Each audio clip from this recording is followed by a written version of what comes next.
O ponto é, Jaciel Souza, quando a Ucrânia começa a contraofensiva, a Rússia não está deixando, porque a Rússia está atacando pesadamente as retaguardas ucranianas.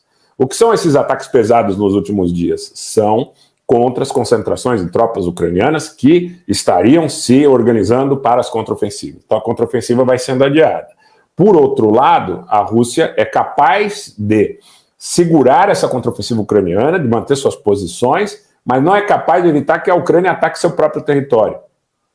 E nesse sentido, eu acho que a pressão política tende a criar condições para que o conflito se deteriore. Então, muito interessante, Jaciel, boa noite, sua pergunta é excelente. E eu quero dizer o seguinte, boa noite, Adriano Orcaut. Ça va? Seja bem-vindo.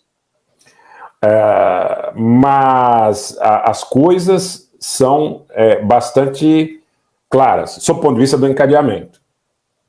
Isso não vai ficar legal. Você vê que o Prigozhin está falando toda hora que a Rússia não se preparou para defender Belgorod, Kursk, as áreas limítrofes, e diz que o grupo Wagner se disporia a fazer esse serviço. Isso significa, ao meu ver, por mais coordenação que haja entre o Prigozhin e o Putin, uma situação de relativa disputa política que se inicia dentro da Federação Russa. O Rogério Antablian, analisando esse conflito desde antes de começar efetivamente em 24 de fevereiro do ano passado, diz que qualquer aliança que fosse criada no sentido de suportar a Ucrânia teria muito mais por objetivo criar uma instabilidade política, porque a gente sabe como opera essa aliança historicamente. Criar uma instabilidade política e divisões fratricidas no seio da Federação Russa.